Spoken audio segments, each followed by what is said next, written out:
happen. Well, that has yet to happen.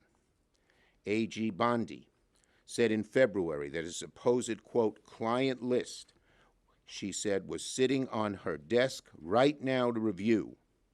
And she said that's been a directive by President Trump. 5 months later, we have zero answers, only more questions. What have we gotten since? Stonewall, evasion, lies. Trump was asked earlier this month if he had ever been informed whether or not he was mentioned in the Epstein files, and now we know he lied. He said no, but in fact he was told by the Attorney General in May that he was mentioned. And when the House had an opportunity to take votes on the Epstein files, Speaker Johnson skedaddled out of town, launching the Epstein recess. This is not complicated. After promising full transparency for years, every single time Trump, his administration, Republican leaders have had a chance to be transparent about the Epstein files, they've chosen to hide. The evasions, the delays, the excuses, they are not just odd, they're alarming. It begs the question, if there's nothing to hide, why all the evasiveness? Trump should stop hiding from the truth. He should stop hiding from the American people. So today, Senate Democrats took action.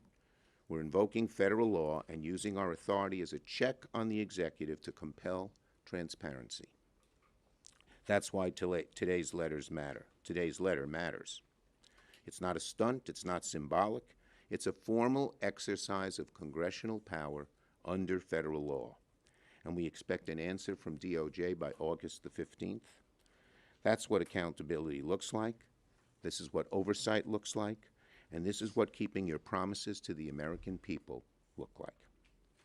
I urge my Republican colleagues in the Senate, if you believe in transparency, if you believe Congress has a role to play in checking the executive, join us. Join us in calling for more transparency on the Epstein files. Because once there's transparency, the truth emerges. Because once we get the truth, we can have accountability, we can move forward, not just on this, but on many issues affecting the American people, protecting health care, growing the middle class, defending democracy.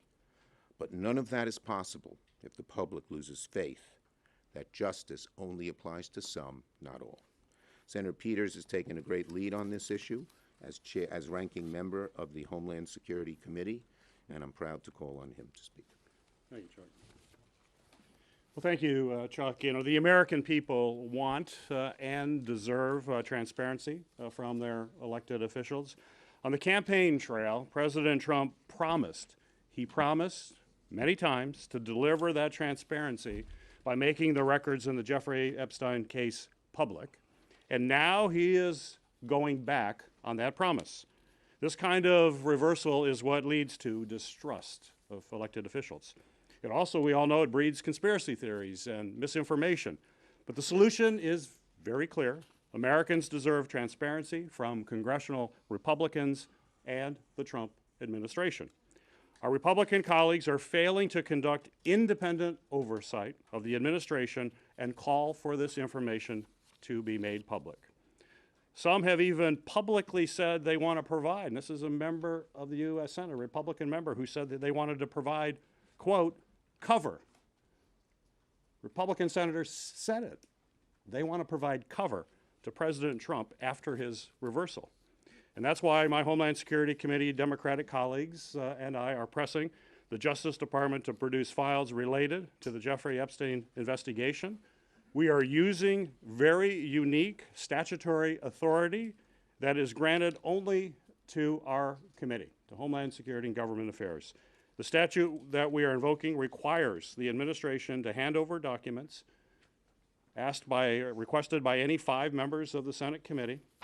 This letter demands that the Justice Department produce documents that Attorney General Pam Bondi and FBI Director Kash Patel have publicly already confirmed they have in their possession.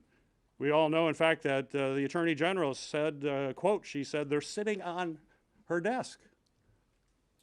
It should be pretty easy to turn over documents that are sitting on the Attorney General's desk. It's certainly disappointing that we have to take this action to hold President Trump to his word. But we believe that providing this transparency is what is best for the American people. Joining me on that letter and also working in his own right as the ranking member of the Permanent Subcommittee of Investigations as part of my committee is Richard Blumenthal. Thank you, Gary. Senator Blumenthal. Thank you. I want to thank, first of all, Senator Schumer for his leadership and Chairman Peters, Ranking Member Peters, for taking the lead here as well. This letter has the force of law. This letter invokes a statute that has been little used because it has been unnecessary in the past to enforce transparency. It's necessary now because this administration is stonewalling and stalling and concealing.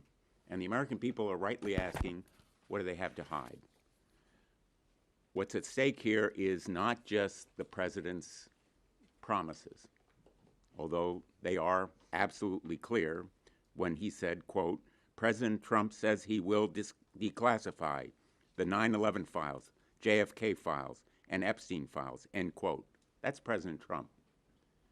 What's at stake here is more than the president's promises. It's the credibility of our justice system and the question whether there was proper criminal prosecution, whether it was complete and full, whether it was accurate, and what additional facts the American people are entitled to know. What's at stake is also the victims. This crime by Jeffrey Epstein and Ghislaine Maxwell was not a victimless crime. It was not just about money laundering. It was not just about lying to the government. It was about exploiting women, in fact, girls. Girls who were mercilessly and repeatedly subject to abuse and trafficking. And that is why the American people have a right to know who else was involved, whether the system really was rigged in favor of the rich and powerful, which is what the suspicion has been on the part of a lot of the president's supporters and why they so enthusiastically greeted his promises of full disclosure. He's broken those promises. We're going to enforce the law to make him fulfill his commitments to be transparent and full in disclosure. Thank you. Thank you, Richard. We'll take questions on this subject first. Yes. Would this law compel information that's under grand jury seal by the courts to be released to the committee? And are there other things that could be redacted, law enforcement? Yeah, look, there can be redactions, and we're not going to break. Whoa, are you okay? We're not going to force any agreements that have been broken, but we believe almost everything can come out, barring any. Well, that'll have to be litigated. Yes.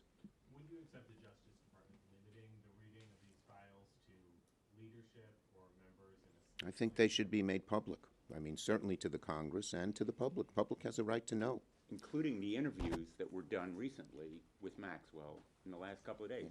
All the notes that were taken, any recordings, should be made public as well.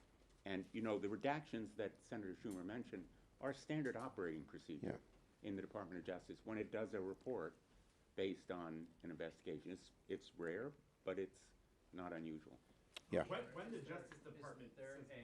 Go ahead. You both can go. Do you want to go at once? We'll answer to. Go ahead. He goes first. If they don't respond to your request, is there any enforcement mechanism? Is there any way for you guys? Well, our hope is that our Republican colleagues will join us in this. This is a law. This has been made. It should be bipartisan, and we're still, Gary, we're still talking to Republican colleagues about trying to join us, and that may help get this public. But if not, there's recourse in the courts. This is the law. And Yes. So how can Democrats, as the minority, take this to the courts? There, How that would work. we have talked to some of our lawyers, and we will. This can be challenged in the courts. Yes. After the horrific shooting in New York and a police officer was killed, do you think it's a bad look for Senator Booker to be objecting to police and law enforcement related bills? Look, Senator Booker has strong beliefs on this issue. He's had them for a very long time. He believes in strong law enforcement. Yes. Some of your Democratic colleagues have talked about making an amendment to the minibus related to the Epstein files. Will you use that for the NOMS negotiations that are going on to try to push the bill? Look, on the initial minibus, we are running a hotline right now. Okay? Yes. Camille Bovey was confirmed last night even after a number of whistleblowers came forward, including some at the 11th hour. But what do you think this means going forward for future whistleblowers who are thinking about... I think I said it was one of the low points, not only in this Congress, but in the history of Congress, to put a man like this in such an important position as a circuit court judge. It's a disgrace. He doesn't belong there. And our Republican, he only had one qualification. He'd do whatever Trump wants. That's a horrible qualification for a judge. Yes? Thanks, Leader. What do you make of reporting that Republicans in the White House are lobbying against a stock trading ban in Congress here? We Senate Democrats are for a stock trading ban. Okay? Thank you, everybody. Do you want to? Go ahead, And Gary.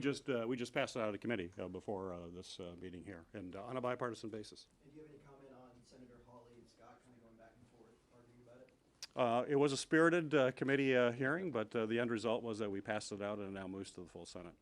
And Thank you, everyone. Go ahead, Dick. Go ahead. And thanks to Senator Hawley for championing this cause. Yeah. Thanks, everybody. Thank you. I thank Senator Blumenthal.